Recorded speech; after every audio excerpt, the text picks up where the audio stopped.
Hola, es un placer tenerte aquí. Antes de comenzar, suscríbete al canal y dale like al vídeo. Me llamo Laura Serrano, tengo 39 años y llevo 12 años casada con Hugo Rivas, un hombre que siempre supo entrar en una habitación como si fuera el dueño del aire que se respiraba, con su sonrisa medida, su reloj caro y esa voz grave que prometía certezas. Lo conocí cuando apenas salía de una relación que me dejó rota, y él llegó como quien rescata a alguien del naufragio, firme, seguro, impecable. Durante años creí que esa seguridad era amor, que su silencio era tranquilidad y que su distancia era respeto. Me gustaba su forma de mirarme como si siempre supiera más de lo que decía. Yo le entregué mi vida sin condiciones, convencida de que había encontrado a mi compañero, mi refugio, mi destino. Y nunca, ni por un segundo, dudé de su fidelidad, hasta el día en que el suelo bajo mis pies desapareció. Vivíamos en un chalet a las afueras de Madrid, rodeado de árboles altos que en otoño dejaban una alfombra dorada sobre el césped, con un jardín que yo misma cuidaba y flores que florecían como si supieran que me gustaban las cosas simples. Era un lugar donde el silencio tenía peso, donde los pájaros cantaban sin miedo y las tardes parecían eternas. Aquel rincón era más que una casa, era mi refugio, mi espacio sagrado. Allí pasé los mejores años de mi vida, creyendo que la calma era sinónimo de felicidad.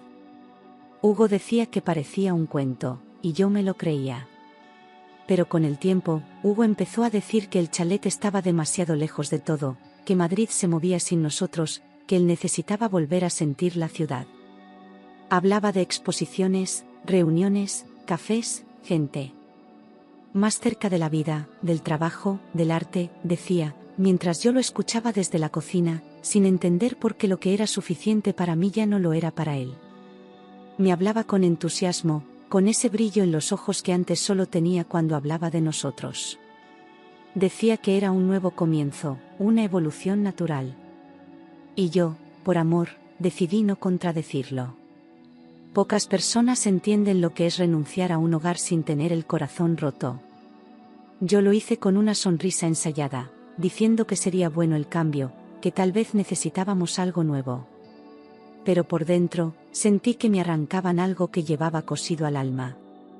Dejé ir cada rincón que yo misma había decorado, cada olor, cada sombra familiar. Lo hice por él, porque creía que los sacrificios tienen sentido cuando hay amor verdadero. Durante semanas me ocupé de todo, llamadas, visitas, firmas, papeles, fotos para los anuncios, correos, más visitas. Hugo, con su agenda llena, apenas aparecía. Siempre tenía una reunión urgente o un imprevisto que no podía posponer. Me decía, confío en tu gusto, tú decides mejor que yo, como si fuera un favor cuando, en realidad, era abandono. Recorrí agencias, mostré la casa con una sonrisa triste y respondí preguntas que ni yo quería contestar. A veces lloraba en el coche antes de volver a casa, pero me secaba bien antes de que él me viera. El día que firmamos la venta, sentí una punzada en el estómago, como si algo me dijera que nada volvería a ser igual. Me despedí del jardín en silencio, acaricié el marco de la puerta una última vez y respiré profundo antes de dar las llaves. Hugo parecía contento, hasta aliviado, y yo intenté contagiarme de ese entusiasmo, aunque por dentro todo se me cerraba. Pensé que quizás era solo nostalgia, que pronto pasaría. Me aferré a la ilusión de que lo estábamos haciendo juntos. Encontré un piso luminoso en el barrio de Salamanca, con ventanales enormes y suelos de madera clara que crujían al andar. Tenía una cocina moderna, paredes blancas y una terraza pequeña que imaginé llena de plantas. Le mostré fotos a Hugo, y con una sonrisa breve me dijo que era perfecto, que tenía buena energía. En su voz no había emoción, pero yo quería creer que era cansancio. Lo reservamos y empezamos los trámites sin siquiera brindar por ello. Esa tarde, al salir de la notaría, me dio un beso rápido, seco, como quien besa por costumbre, sin pensar. Fue un gesto fugaz, pero algo en mí se rompió, era como si sus labios no reconocieran los míos. Me quedé paralizada unos segundos, con el frío clavado en el pecho, sin saber qué acababa de pasar. Él ya estaba hablando por teléfono, sonriendo con alguien del otro lado. Me sentí invisible. Por primera vez, sentí que el amor estaba ausente. A la mañana siguiente, mientras preparaba café, vi un sobre la mesa del salón, con mi nombre escrito en su letra perfecta. Pensé que era una nota dulce, una sorpresa, quizás una carta agradeciéndome por todo. Lo abrí sonriendo, como una tonta enamorada. Pero dentro no había ni flores ni promesas, solo papeles. Lo leí una vez. Luego otra. Eran los papeles del divorcio. Me temblaron las manos, me fallaron las piernas y caí sentada en la silla como si me hubieran disparado. Releí cada palabra esperando haber entendido mal, buscando una frase que explicara lo que estaba pasando. Pero era real, brutal, definitivo. Hugo había firmado todo y solo faltaba mi rúbrica. Ni una explicación, ni una conversación, solo un trámite frío que me arrancaba 12 años de vida. Me quedé mirando el sobre como si quemara. No entendía nada. Intenté llamarlo 1, 2, 3 veces, y él no contestó. Le dejé mensajes desesperados, con la voz rota, sin dignidad, suplicando una explicación, una razón, algo. El silencio fue absoluto. No hubo palabras. Ni una mirada. Ni una disculpa. El hombre con el que dormí más de 4000 noches había desaparecido. Horas después, cuando ya no esperaba nada, me llegó un mensaje escueto, casi cruel: no te preocupes, todo está en orden. Es mejor así. Nada más. Ni una coma de consuelo, ni una palabra humana. Lo leí una y otra vez, sintiendo como se apagaba algo dentro de mí. No era solo el abandono, era la forma, como si nuestra historia fuera un trámite más en su agenda. Pasé el día entero sin comer, sin hablar, sin moverme del sofá, como si el mundo se hubiese quedado en pausa. Tenía los ojos secos y el cuerpo helado, pero no lograba llorar. Miraba las paredes vacías del nuevo piso como si fueran las de una cárcel. Todo olía a nuevo, a limpio, a nada. Y yo me sentía fuera de lugar, como una intrusa en mi propia vida. Al caer la noche, sonó el móvil. Era Rosa, la mujer que nos había ayudado en el chalet durante años, una presencia cálida y fiel. Su voz temblaba al otro lado: señora Laura, ¿está bien? He visto algo que me preocupa. Me enderecé en el sofá, como si mi cuerpo supiera que algo importante venía. Vi al señor Hugo con una mujer joven, en una inmobiliaria, como buscando casa. Me quedé sin aliento. Intenté mantener la calma, pero dentro de mí algo estalló. Rosa, sin saberlo, me había dado la pieza que faltaba en este rompecabezas sucio. ¿Quién era ella? ¿Desde cuándo? ¿Era por ella que me dejaba? Las preguntas se agolpaban y la rabia empezó a mezclarse con la tristeza. Ya no se trataba solo de una separación, era una traición cuidadosamente planeada. Recordé todas las veces que llegaba tarde, los fines de semana, con trabajo pendiente, los viajes relámpago que antes no existían.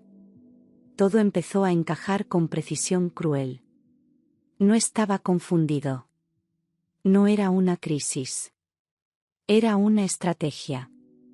Me empujó a vender la casa, me dejó el trabajo sucio, y ahora entendía por qué tenía tanta prisa en mudarnos.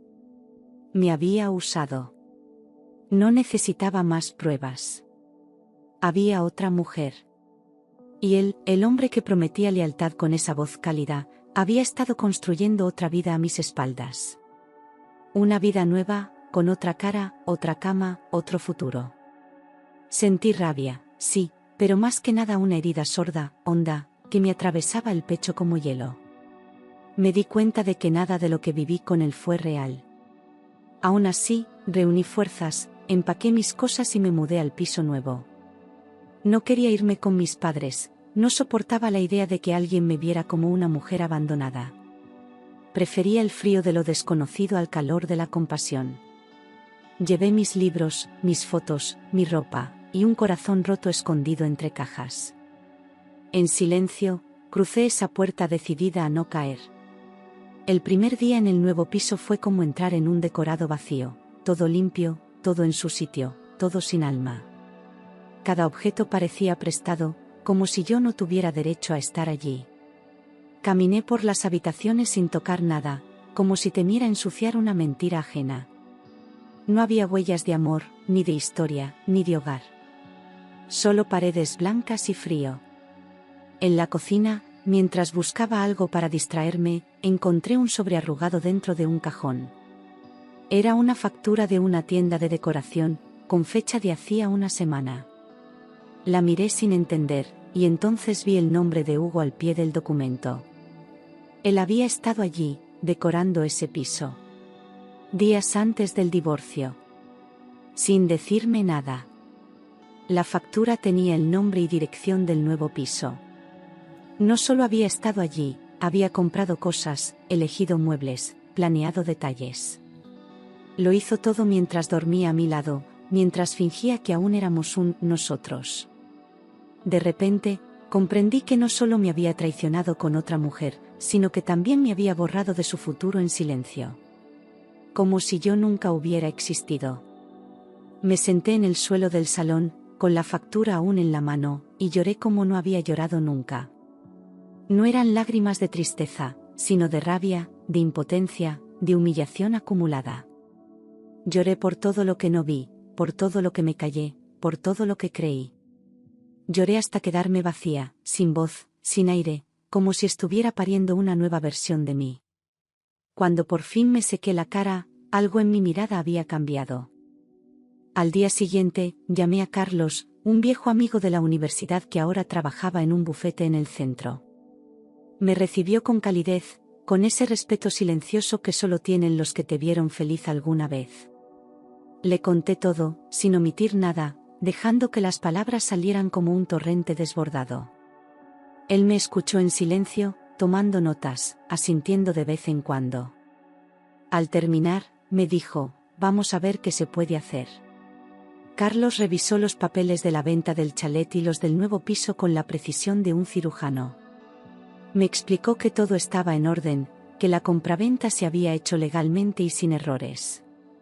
Pero al cruzar los datos con el registro de propiedad, frunció el ceño. Aquí hay algo curioso, dijo. El nuevo piso fue inscrito únicamente a tu nombre. Tardé en entender lo que eso significaba. Según Carlos, era un error notarial. Al momento de registrar la escritura, Hugo no apareció en el sistema como copropietario. No fue intencional, simplemente un descuido de la gestoría. Pero legalmente, el piso es solo tuyo, me dijo con una mezcla de sorpresa y alivio. Me quedé en silencio, procesando. Por primera vez desde que todo explotó, tenía algo en las manos que no era dolor, era poder. Y entonces me di cuenta, Hugo no lo sabía. Pensaba que el piso era de los dos, como lo fue el chalet. Creía que tenía el control, como siempre. Pero esta vez, sin querer, había firmado su propia derrota. Una chispa se encendió dentro de mí, tenue, tímida, pero era mía. Y por primera vez, no sentí miedo, sentí estrategia. Decidí no decir nada. No lo enfrenté, no le devolví llamadas, no hice escenas. Respondí a sus mensajes con monosílabos, sin emociones, como quien contesta por cortesía y no por interés. Le devolvía su frialdad con la misma moneda. Aprendí a fingir calma, a sonreír cuando quería gritar. Jugaba mi papel con perfección, esperando mi momento. Él me escribía mensajes ambiguos, como si aún tuviera algún derecho sobre mí. ¿Te acostumbraste al piso? ¿Cómo estás durmiendo? Podemos hablar cuando quieras. Yo respondía con frases secas, medidas, sin dar un paso más. No le preguntaba por Lucía, ni por el divorcio, ni por nada. Solo dejaba que sintiera que aún tenía acceso, sin tenerlo. Así empezó el juego. Revisando los movimientos de nuestra cuenta conjunta, descubrí que Hugo había transferido una suma considerable a una cuenta desconocida. Busqué detalles, rastreé números, y confirmé lo que ya sospechaba, había vaciado nuestros ahorros. El mismo hombre que me dejó sola en un piso vacío se había llevado el dinero como quien arranca una última flor. No me sorprendió. Solo anoté la fecha y el monto. Fui al banco, cancelé las tarjetas conjuntas y pedí abrir una nueva cuenta solo a mi nombre. No dejé rastro, no avisé, no expliqué. Cambié mis claves, mis accesos, mis límites. Cerré todos los canales por donde él podía aún controlarme. Cuando salí de la sucursal, el aire me supo distinto. Por fin, estaba recuperando el espacio que me habían robado. Un día, sin avisar, Hugo vino al piso a recoger unas cosas que, según él, había olvidado. Entró como si aún le perteneciera, mirando cada rincón con una sonrisa cínica. Me saludó como si nada hubiera pasado, como si no me hubiera dejado con una firma y un sobre. Yo lo observé en silencio, sin mover un músculo del rostro. Él hablaba, yo escuchaba. Pero por dentro, ya no quedaba amor. Solo estrategia.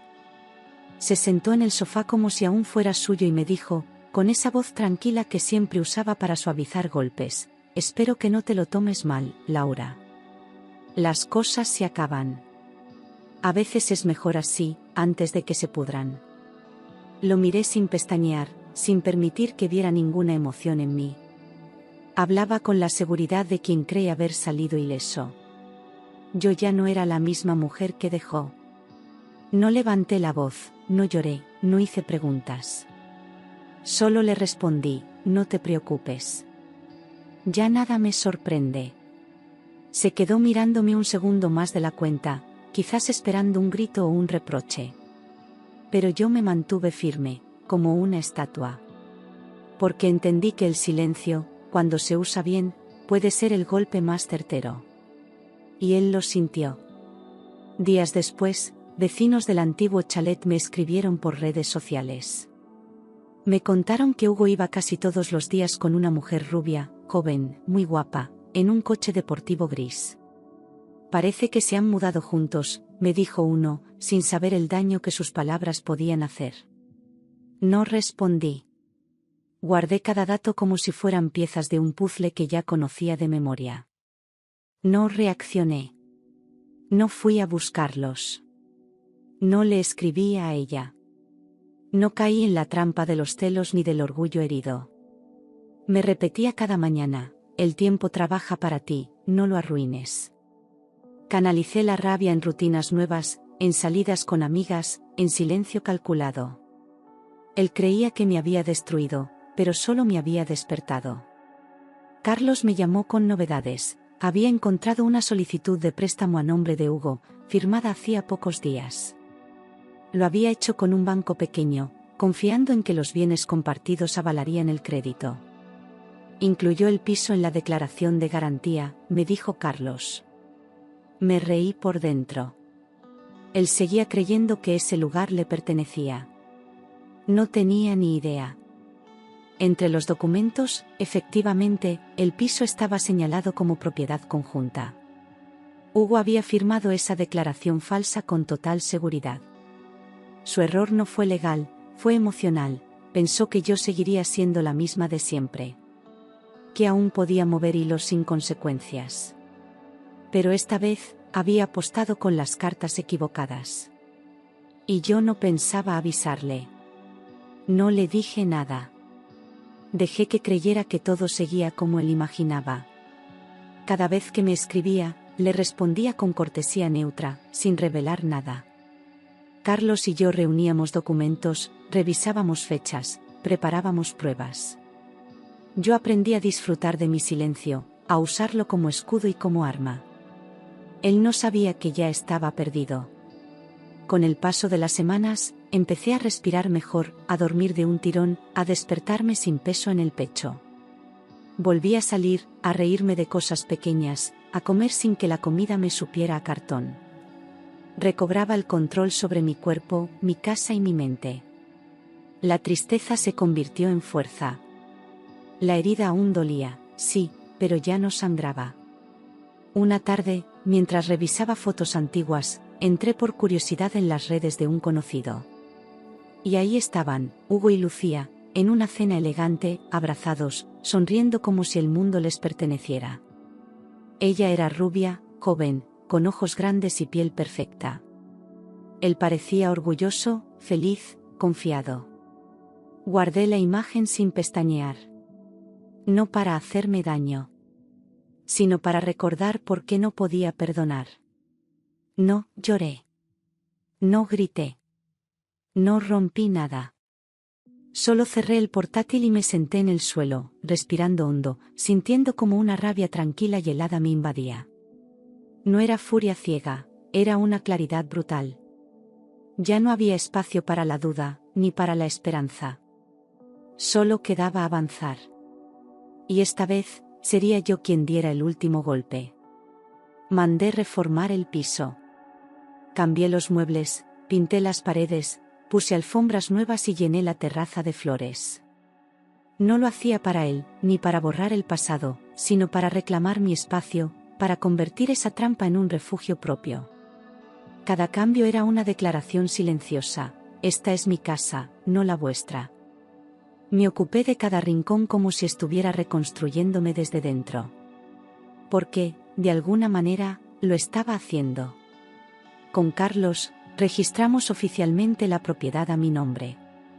Todo quedó sellado, firmado y blindado por la ley. No era solo un acto legal, era simbólico, era el cierre definitivo de una historia que ya no me pertenecía. Esa escritura no era solo de ladrillos, era de dignidad recuperada. Guardé la copia en una carpeta roja y supe que el momento se acercaba. Preparé la carpeta con todos los documentos, ordenados, claros, indiscutibles. No pensaba humillarlo con gritos ni escenas. Solo le iba a mostrar la verdad, en el momento exacto, con testigos, con pruebas. No había prisa, solo precisión. La justicia no siempre grita, a veces entra en silencio y con tacones. Esa misma semana, Hugo me escribió un mensaje con tono casual: Lucía y yo iremos al piso el viernes para instalarnos. Como si me estuviera avisando que llegaba con una planta nueva. Leí esas palabras con incredulidad y asombro. Estaba convencido de que todo le pertenecía, incluso el futuro. Respondí con una calma que me sorprendió a mí misma: perfecto. Os espero. Apagué el móvil y no volví a mirar la pantalla. Llamé a Carlos y a un agente judicial para que estuvieran presentes el viernes. No quería escándalos, solo legalidad. Quería que se fuera sabiendo exactamente lo que había perdido, sin posibilidad de negarlo. No dormí mucho esa noche, pero no fue por miedo. Fue por expectación. Ese viernes me levanté temprano, me vestí con elegancia sencilla y preparé café para todos. Coloqué la carpeta sobre la mesa, al lado de una pequeña maceta con jazmines. Abrí las ventanas, dejé que entrara la luz. Revisé cada documento una vez más. Todo estaba en su sitio. Todo listo para el acto final. Hugo llegó a las 5 en punto, con esa puntualidad arrogante que siempre tuvo. Sonreía como si nada hubiera pasado, como si viniera a inaugurar un nuevo capítulo de su vida. Llevaba una botella de vino en una mano y una bolsa con 2 copas en la otra. Se notaba relajado, seguro, confiado. No imaginaba lo que le esperaba. Entró sin pedir permiso, como si aún tuviera llaves del pasado. Me saludó con un beso en la mejilla y colocó la botella sobre la encimera. He traído esto para brindar por la nueva etapa, dijo, como si fuéramos amigos que celebraban. Yo lo miré sin emoción. Solo asentí. Ya no era mío, ni falta que me hacía.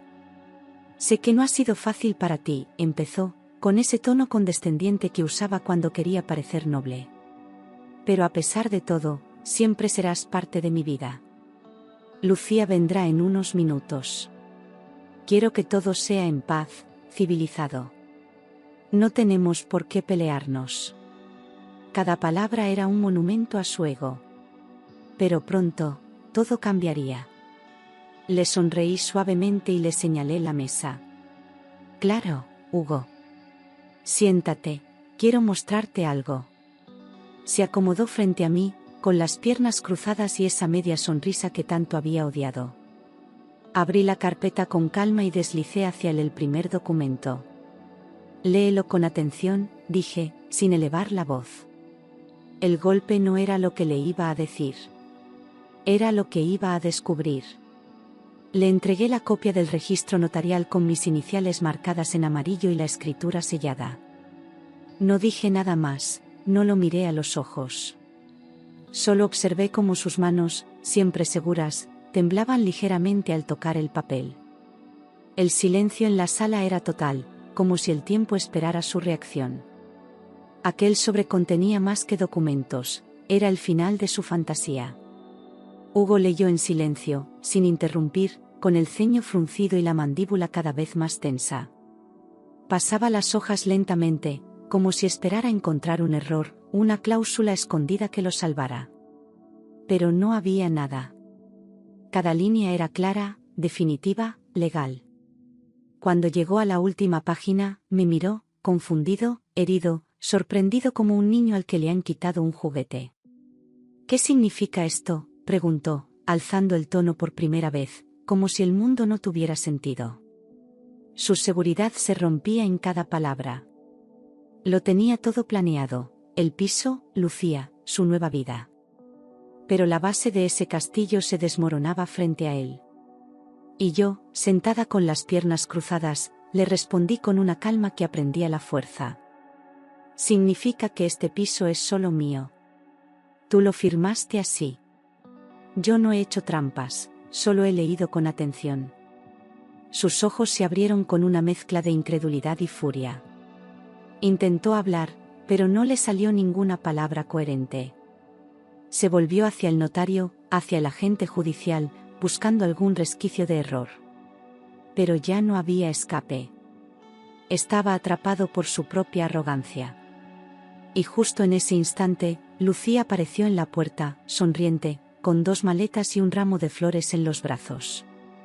Vestía como si viniera a una celebración, ajena a la tormenta que se estaba gestando. Hugo giró la cabeza hacia ella, paralizado. Lucía notó algo raro en el ambiente, pero aún no entendía. Yo no dije nada. Solo observé cómo el guión se les caía de las manos. Bienvenida, Lucía. Pero este lugar no es vuestro. Es mi casa. Lo dije con firmeza, sin odio, sin teatro, solo con la verdad desnuda. Ella me miró confundida, luego miró a Hugo, buscando explicación. Él tragó saliva, sin saber cómo reaccionar. Era el momento en que todo quedaba claro. La mentira había llegado a su fin. Hugo intentó justificarlo todo, hablar de errores administrativos, de malentendidos, de que aún se podía arreglar. Pero Lucía ya no lo escuchaba.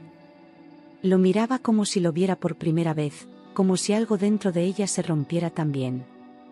El notario pidió respeto, el agente judicial confirmó la legalidad de la situación. No había más que decir. Todo estaba documentado. Los agentes les pidieron que abandonaran la propiedad de inmediato. Hugo se levantó lentamente, con el orgullo en ruinas, mientras Lucía los seguía con la mirada clavada en el suelo. Nadie gritó. Nadie lloró. Solo el sonido de sus pasos sobre el parquet marcaba el final.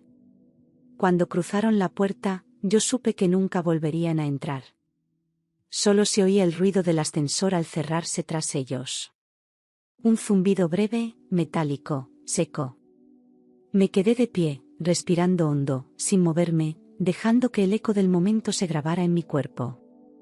No sentí alegría, ni venganza, ni euforia. Sentí justicia. Y eso bastaba. Me dejé caer en el sofá, sin lágrimas, sin palabras, solo con un suspiro largo que llevaba años guardado. Cerré los ojos y por fin me permití descansar. Era la primera vez, en mucho tiempo, que no pensaba en él. Ni en ella. Ni en el pasado. Solo sentía paz. Y eso era todo lo que necesitaba. Esa misma tarde llamé a Rosa. Cuando escuchó mi voz, dijo mi nombre con ternura, como quien reconoce a alguien que vuelve del abismo. Por fin terminé con esa historia, le dije. Ella no preguntó nada, solo me dijo, ya era hora, señora Laura. Se lo merecía. Colgué con una sonrisa leve y sentí que había recuperado algo más que la casa. Me había recuperado a mí.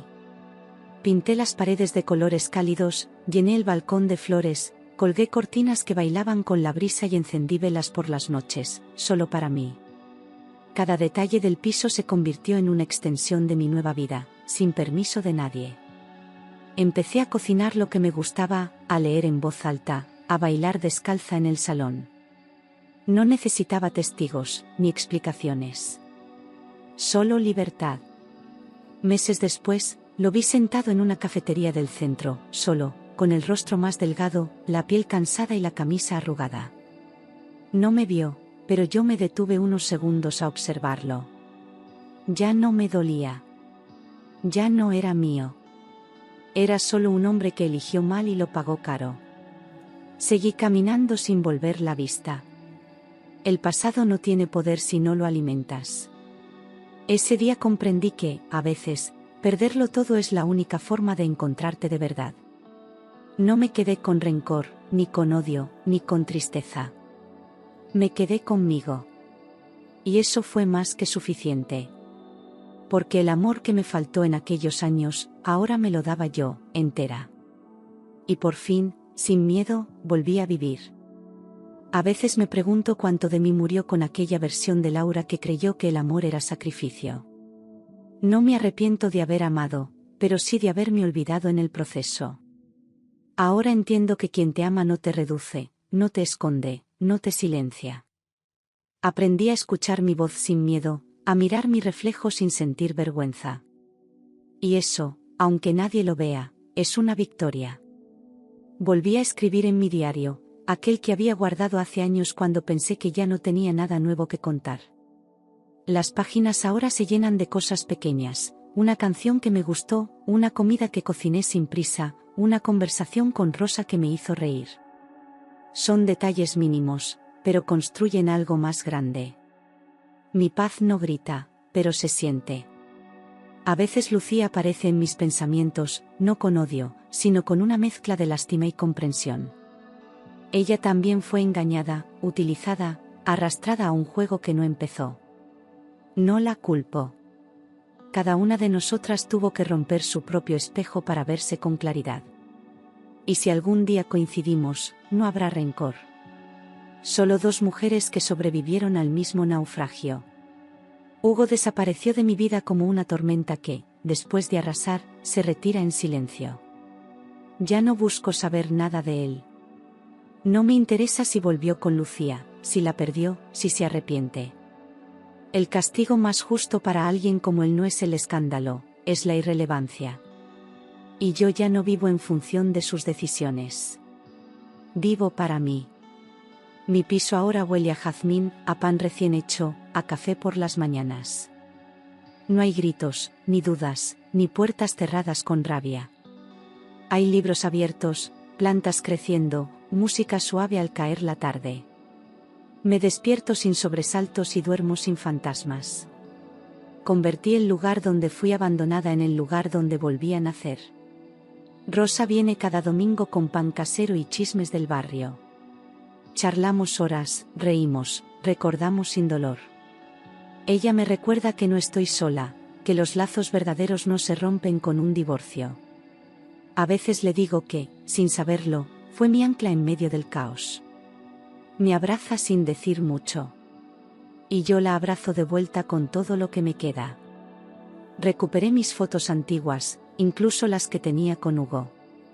No para añorarlas, sino para ponerles nombre y final. Las guardé en una caja, con fecha, como quien cierra un capítulo sin borrar sus páginas. No quiero olvidarlo. Quiero recordarlo como lo que fue, una lección dura, pero necesaria. Sin él, no habría llegado hasta aquí. A veces salgo a caminar por Madrid sin rumbo. Miro escaparates, observo parejas, escucho conversaciones ajenas. Ya no me siento invisible, ni herida, ni fuera de lugar. Soy parte del mundo otra vez, y el mundo, aunque imperfecto, me recibe con una suavidad nueva. No busco nada. Solo estoy presente. Y eso basta. Una tarde me detuve frente a un espejo de una tienda. Me miré largo rato, sin prisa, sin juicio. Vi a una mujer entera, sin disfraces, sin culpas, sin la necesidad de ser aprobada por nadie. Me sonreí. Y por primera vez, no fue por cortesía ni por costumbre. Fue porque realmente lo sentía. Me gustaba quién era. Me gustaba ser yo. Y así terminó todo. No con fuegos artificiales ni venganzas cinematográficas, sino con dignidad, con justicia, con amor propio. Me llamo Laura Serrano, tengo 40 años, y no tengo miedo de empezar otra vez. Esta vez, con las manos libres, el corazón en paz y la mirada al frente. Porque ahora sé que nunca es tarde para volver a casa. Aunque esa casa seas tú. Seas tú. Seas tú. Seas tú. Seas tú. Seas tú. Seas tú. Seas tú. Seas tú. Seas tú. Seas tú. Seas tú. Seas tú. Seas tú. Seas tú. Seas tú. Seas tú. Seas tú. Seas tú. Seas tú.